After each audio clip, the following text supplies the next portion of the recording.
class, we have discussed about primary and secondary sector. Here we'll start from the tertiary sector.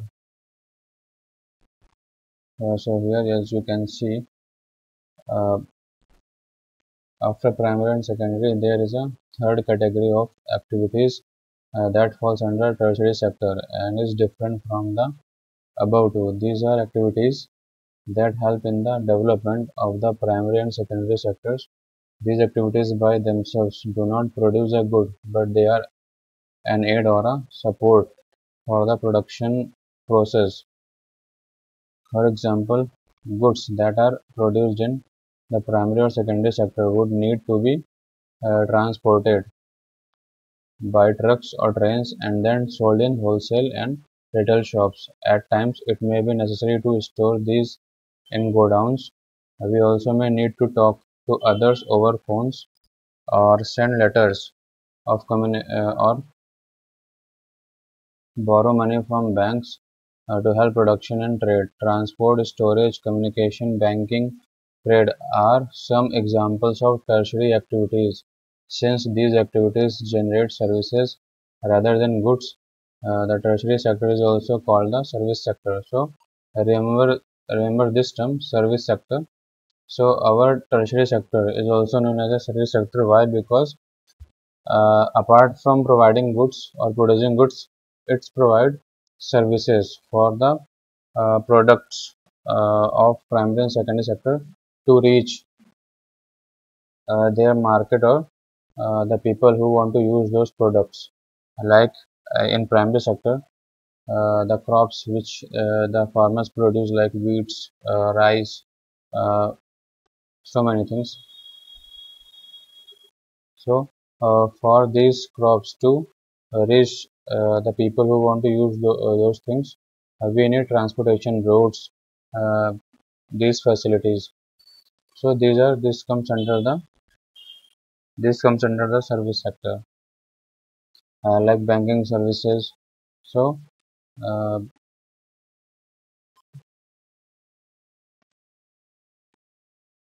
and many more. Okay. Service sector also includes some essential services that may not directly help in the production of goods. For example, we require teachers, doctors, and those who provide personal services such as washermen, barbers, cobblers, lawyers, and people to do administrative and accounting works. In recent times, certain new services based on information technology such as internet cafe, ATM booth, call centers, software companies, etc. have become important. Uh,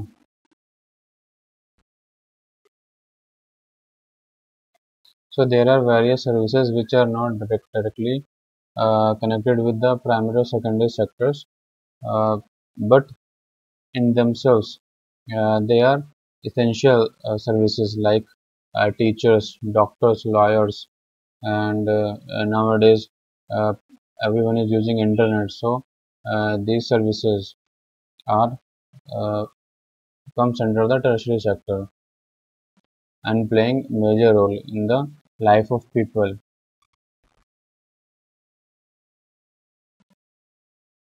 And now we are going to compare the three sectors. How to compare these sectors? So the various production activities in the primary, secondary, and tertiary sectors produce a very large number of goods and services. Also, the three sectors have a large number of people working in them to produce these goods and services. The next step, therefore, is to see how much goods and services are produced and how many people work in each sector. In an economy, there could be one or more sectors which are dominant in terms of total production and employment, while other sectors are relatively small in size. So, as we know that there are three sectors, uh, primary, secondary, and tertiary. So, all these sectors, according to their work type, they produce various types of goods, and a lot of people are indulged in various types of activities. So, how these sectors are uh, participating in the economy and which is the dominant sector. So how do we count the various goods and services and know the total production in each sector?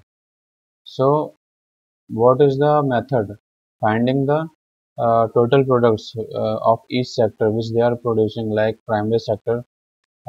As here in primary sector, people indulge in those things which they extract directly from the nature, like agriculture, poultry, and in the secondary sector, where people take the goods from primary sector and produce another goods in factories, in industries, and tertiary there are services. So how we can count these products and services?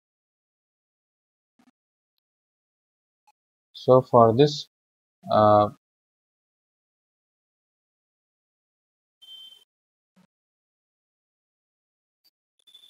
here it is given how. You are right in thinking to get around the problem. Economists suggest that the values of goods and services should be used rather than adding up the actual numbers. For example, if 10,000 kilograms of wheat is sold at rupees 8 per kg, the value of wheat will be rupees 80,000. The value of 5,000 coconuts at rupees 10 per piece will be rupees 50,000. Similarly, the value of goods and services in the three sectors are calculated and then added up.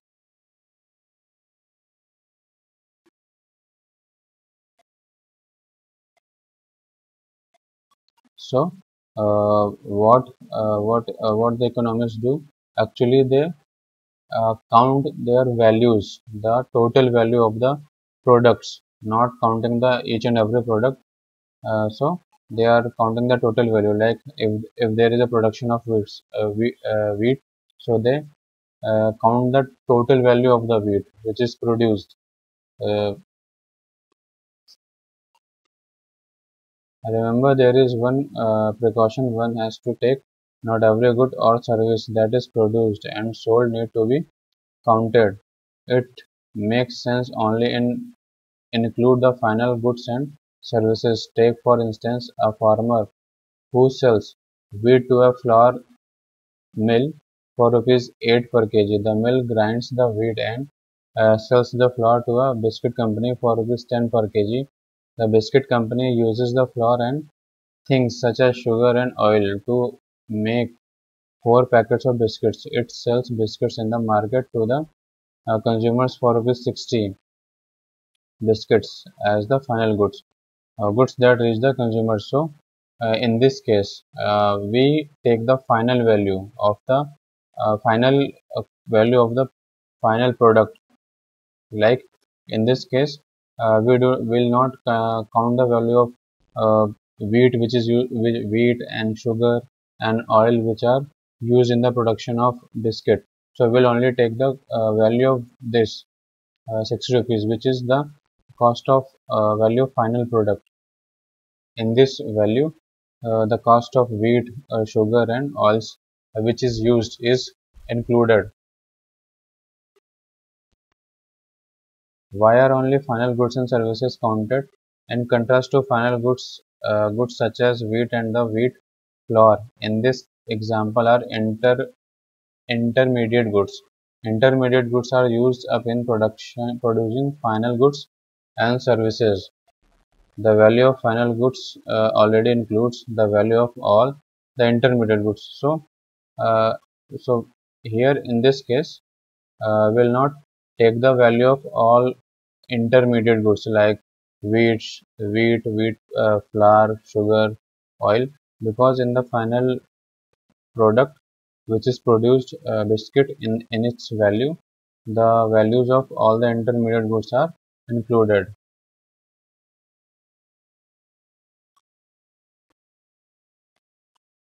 here.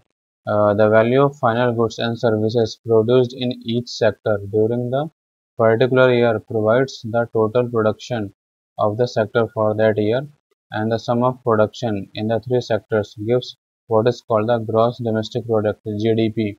So it is very important term GDP. You have listened a lot of time GDP, but what is GDP? So here it is defined GDP. So actually GDP is the value of the total value of the final products in each sector, primary, secondary sector, primary, secondary and tertiary sectors, what they produce their final product. The value of those final product, total value, is the uh, GDP. Okay, it is known as a GDP. So what is GDP? The full form of GDP is gross domestic product, and GDP is the method to calculate the economy of any country. So because if by seeing GDP we can decide that if economy is going upward or downward, if it is increasing or it is decreasing. In India, the mammoth task of measuring GDP is undertaken by central government ministry. And this ministry, with the help of various government departments of all the Indian states and union territories, collects information relating to total volume of goods and services and their prices, and then estimates the GDP. So, in our country, GDP is calculated by the government of India. It is the task of central government. Historical change in sectors. So here we'll discuss about the roles of sectors in an economy, how they changed. So generally it has been noted from the histories of many how not developed countries that at initial stages of development, primary sector was the most important sector of economic activity. So it is obvious that in earlier days when there were no machines, no industries, no transportation, proper method of transportation, but people were indulged in agriculture. So most of the people were doing farming. So because it provides their basic needs like food, shelter, and clothing and various things. And this was the only sector which is providing jobs and also fulfilling their basic needs. But as the new methods were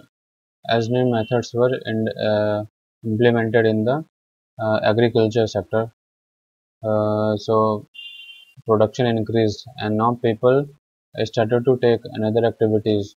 When production increased, they also started to sell their uh, mm, surplus products.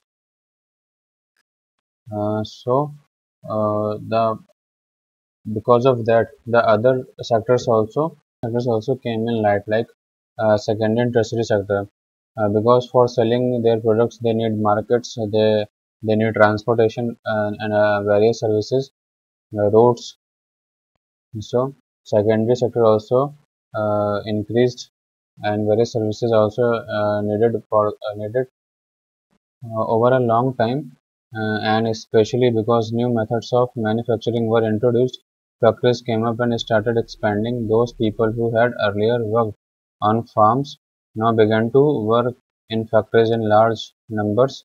People began to use many more goods that were produced in factories at cheap rates. Secondary sector gradually became the most important in total production and employment.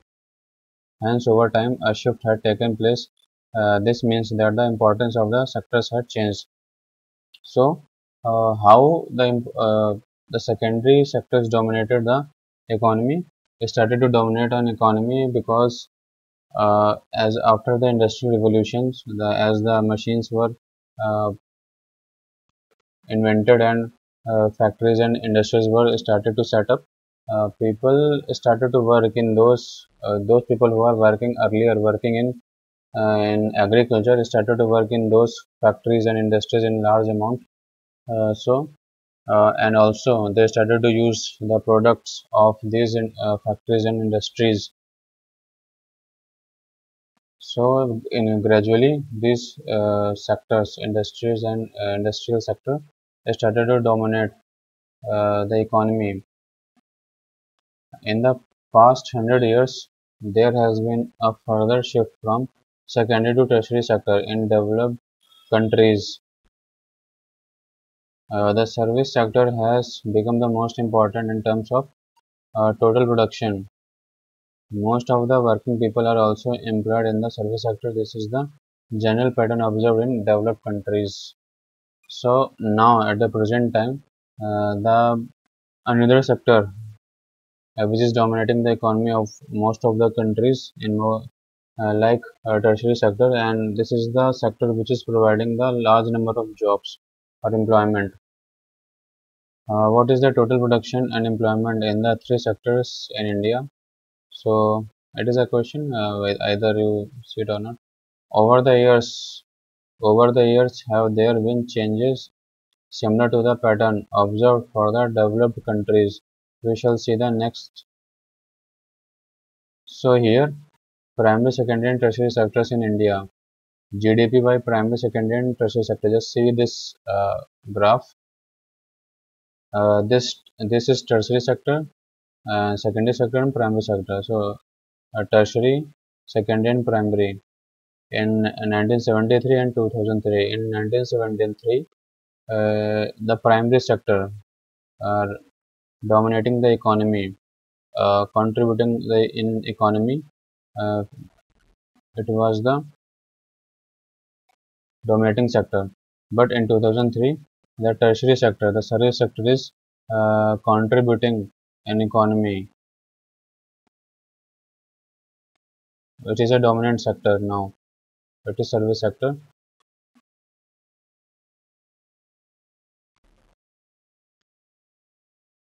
Why the tertiary sector? Rising importance of the tertiary sector in production. Over the 30 years between 73 to 2003, while production in all the three sectors has increased, it has increased the most in the tertiary sector. As a result, in the year 2003, the tertiary sector has emerged as the largest producing sector in India, replacing the primary sector. So, in tertiary sector, production increased in a large scale in comparison to primary and secondary sectors. Why is the tertiary sector becoming so important in India? There could be several reasons. So, first reason is in any country, several services such as hospitals, educational institutions, post and telegraph services, police stations, courts, village administrative offices, municipal corporation, defense, transport, banks, insurance companies, etc. are required. These can be considered as basic services in a developing country. The government has to take responsibility for the provisions of these services. So these services, uh, as these services started, so it uh, contributed in the economy. Second, the development of agriculture and industry leads to the development of the service sector. So it is also uh, important point that the tertiary sectors developed because of the primary and secondary sector. Like for transport, trade, storage, and the like, as we have already seen, as these facilities are required for primary and secondary sectors. So as these provide services to primary and secondary sectors, greater the development of the primary and secondary sectors, more would be the demand of the services. And third is, as income level rise, certain section of people start demanding many more services like eating out, tourism, shopping, private hospitals, private schools, professional training, etc. You can see this change quite sharply in cities, especially in big cities. So because of the uh, raise in the income of the people, also uh, increase the demand of the tertiary sectors, which uh, help to grow this sector.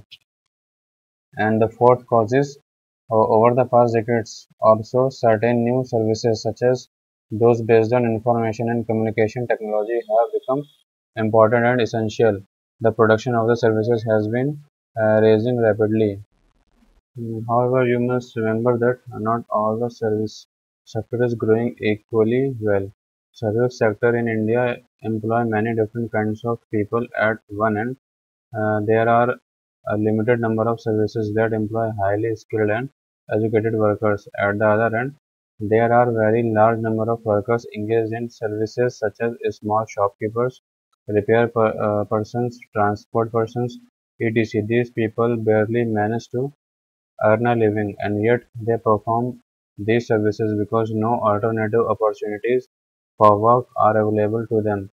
Hence, only a part of this sector is growing in importance. You shall read more about this in the as we see that the tertiary sector is dominating in the economy at the present time, but and there are various services involved in the service sector. So, but all the services are not improving, or the jobs are not creating in all kind of services. Only those services providing jobs where highly people of highly skilled peoples are needed. But there are also the various services like mechanic and the shop people who are working in the shops and vendors. So these are barely getting their uh, livelihood. Most of people employed. So as you see here in this graph, uh, share the sectors of GDP. A remarkable fact about India is that while there has been a change in the share of the three sectors in GDP, a similar shift has not taken place in employment. So, as you see that from 73 to 2003, the tertiary sector is dominating the economy. Means it is uh, contributing to the Indian economy more than any other two sectors. As in 73, the primary sector was contributing to the economy, but the jobs did not uh, increased in this sector, in tertiary sectors. As you see in this graph here, 70 the jobs share of sectors in employment percent. So this is showing the percentage of jobs provided by these sectors. So the more number of jobs were provided in primary sector during 73, and in 2000 also the primary sector is only the sectors which is providing the uh, jobs, more number of jobs than any other two sectors. Though here in tertiary sector, increase secondaries also increase, but still people are working a lot in large number in primary sector, like in agriculture. So in India, still agriculture is the sector which is providing a large number of jobs.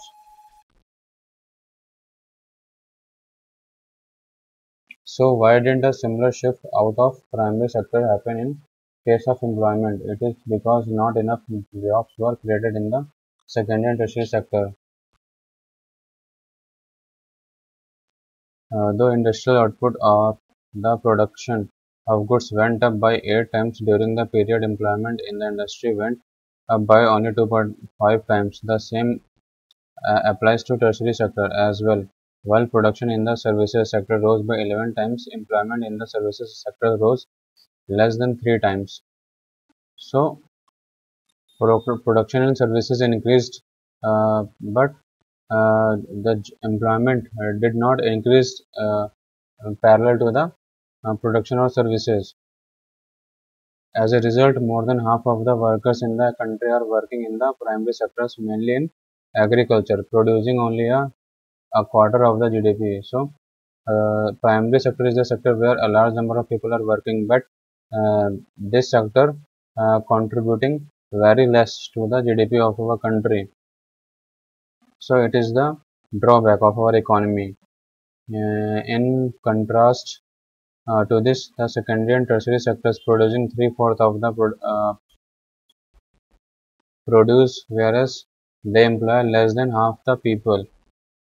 Does this what it means is there are more people in agriculture than is necessary. So even if you move a few people out, production will not be affected. In other words, workers in agriculture sector are underemployed.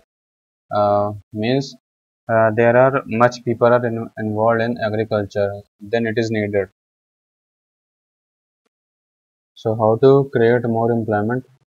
So take the case of Lakshmi with her 2 hectare plot of unirrigated land. The government can spend some money or banks can provide a loan to construct a well for her family to irrigate the land. Lakshmi will then be able to irrigate her land and take a second crop, wheat, during the Rabi season.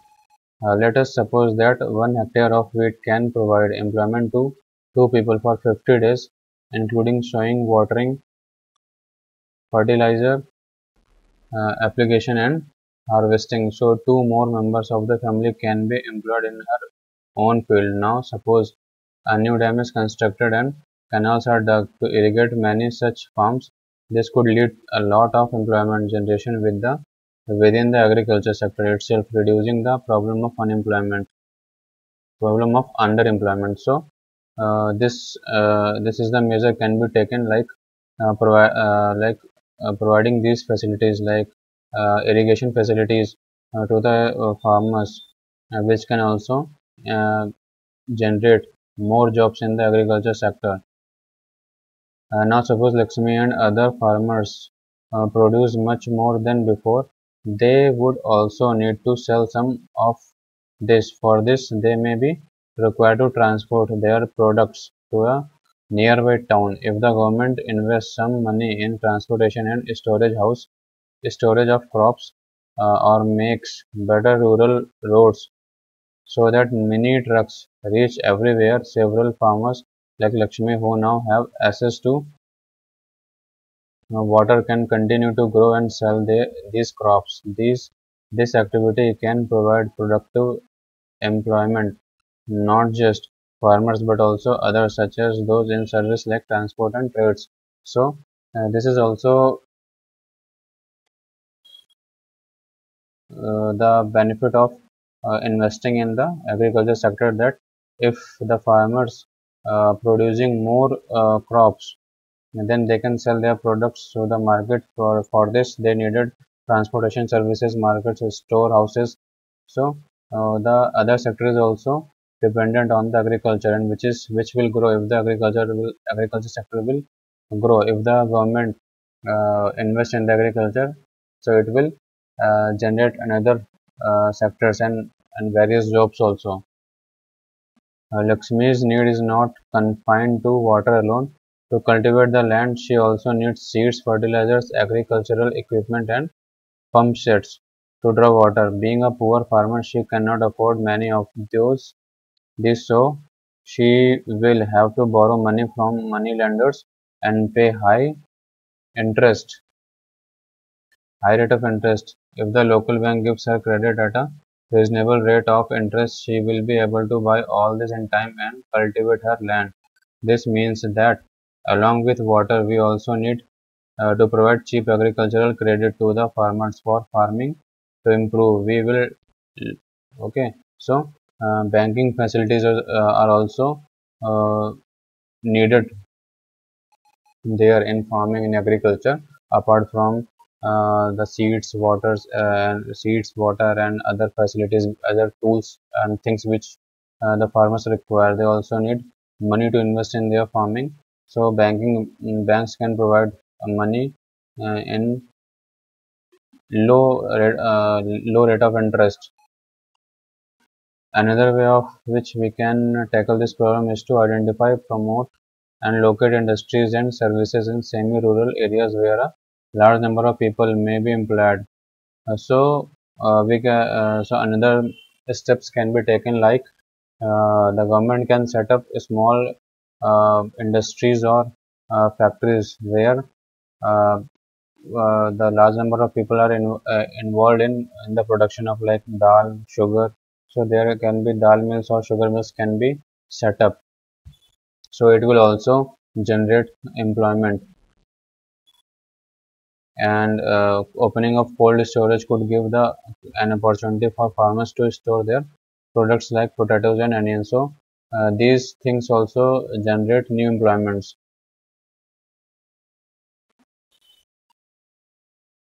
So apart from agriculture sector and the industrial sector, there is a tertiary sector which can also be mm, able to provide more jobs. Like if we take the example of educational sector, in education, where more teachers, schools, and staffs are needed. So uh, alone education sector is able to provide more than 20 lakh jobs. And apart from educational sector, there are health sector is also the major sector which is able to provide jobs or generate new employments. So these are the measures can be taken to generate various employment, and it can be able to eradicate this problem of unemployment in India. Uh, we must realize that some of the suggestions discussed above would take a long time to implement. For the short term, we need some quick measures. Recognizing this, the central government of India uh, law, uh, made a law implementing the right to work in 200 districts in India. It is called National Rural Employment Guarantee Act (NREGA), which is renamed in 2009 as MNREGA, Mahatma Gandhi National Rural Employment Guarantee Act. So under MNREGA, uh, 100 guarantee of 100 days of employment in a year by the government is provided to the people. Uh, if the government feels in its duty to provide employment, it will give unemployment allowances to the people. The type of work that would in future help to increase the production from land will be given preference under the act. So, like these measures can be taken, and laws can be made to eradicate the uh, problem of unemployment in India, like Manrega. So remember this point, Manrega, it is very important. So now we are going to discuss the division of sectors as organized and unorganized sectors. So there are organized sectors and unorganized sectors. So what are the organized sectors? Just look at here. Uh, what are the organized sectors? Organized sectors covers those enterprises or places of work where the term of employment are regular, and therefore people have assured work. They are registered by the government and have to follow its rules and regulations, which are given in various laws such as the Factories Act, Minimum Wages Act, Payment of Guarantee Act, Shops and Establishment Act, etc. It is called organized because it has some formal process and procedures. Some of these people may not be employed by anyone but may work on their own, but they too have to register themselves with the government and follow the rules and regulations. Workers in the organized sectors enjoy securities of employment. They are expected to work only a fixed number of hours. If they work more, they have to be paid overtime by the employer. They also get several other benefits from the employer. Another benefits like they get paid leave, payment during holidays, provident fund, gratuity, etc. They are supposed to get medical benefits, and under the laws, the factory manager has to ensure facilities like drinking water and a safe working environment. When they retire, though these workers get pension as well. So these are the various benefits which are enjoyed by the people of organized sectors. But in unorganized sector, there is no such facilities are available for the people. The unorganized sector is characterized by small and scattered units which are largely outside the control of government. There are rules and regulations, but these are not followed. Jobs here are low paid and often not regular. There is no provision for overtime, paid leave, holiday leave due to sickness, etc. Employment is not secure. People can be asked to leave without any reason when there is less work, such as during some seasons. Some people may be asked to leave. A lot also depend on the whims of the employer. Means in unorganized sectors, the jobs of the people are not secure. They can be terminated or asked to leave at any time.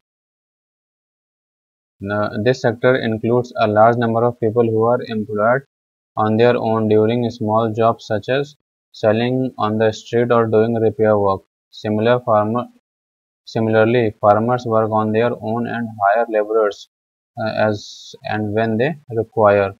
So these are the few unorganized sectors where people are working.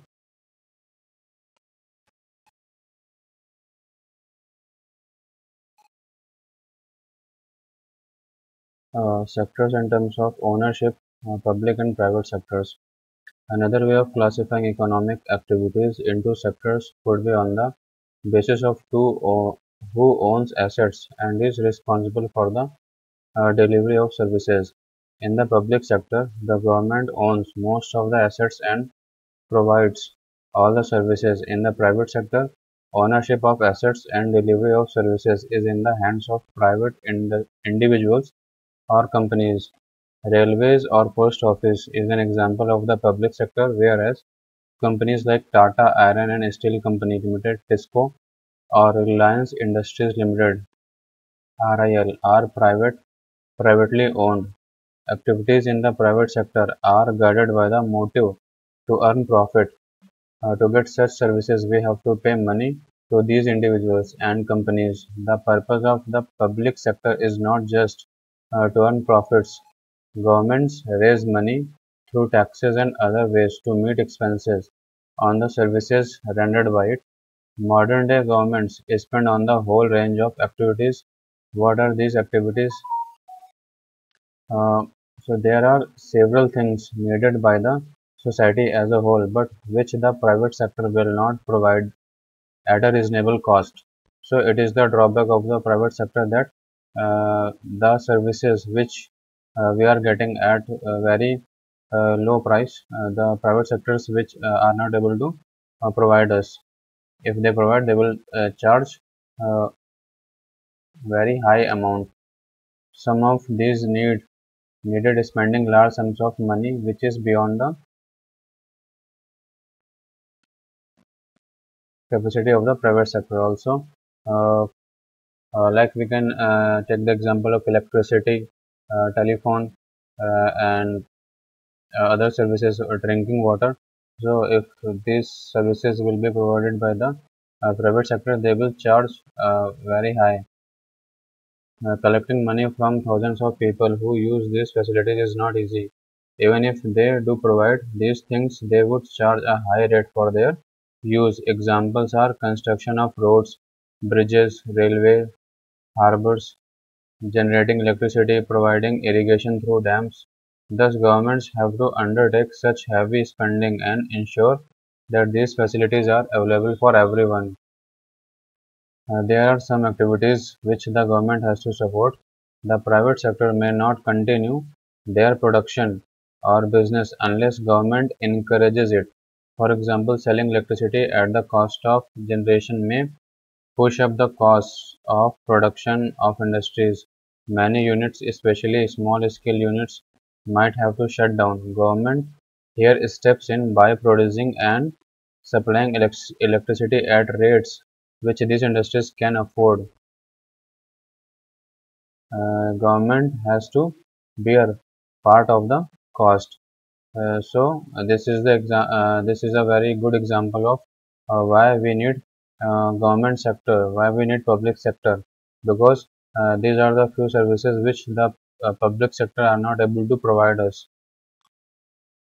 Similarly, the government in India buys wheat and rice from farmers at a fair price. This it stores in its godowns and sells at a lower price to consumers through ration shops.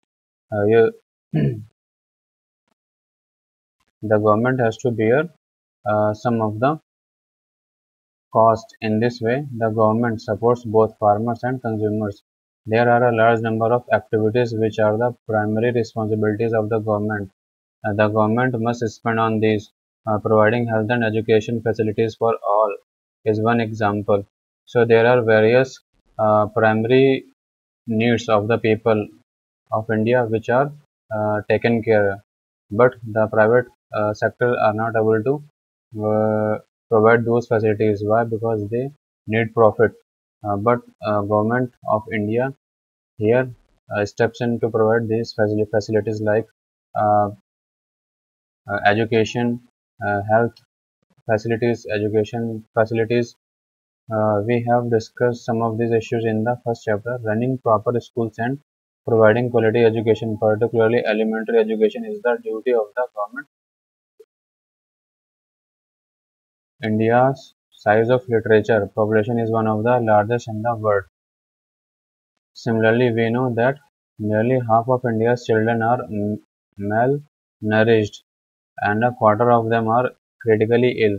We have read about infant mortality rates. The infant mortality rate of Orissa 87 or Madhya Pradesh 85 is higher than that of the poorest regions of the world, such as the African countries. Government also needs to pay attention to aspects of human development such as availability of safe drinking water, housing facilities for the poor and food and nutrition. It is also the duty of the government to take care of the poorest and most ignored regions of the country through increased spending on such areas. So these are the activities which are taken care by the government of India for the betterment of the people of India, which we cannot expect from the private sector. Only the public sector is able to provide these facilities and take care of the Indian people.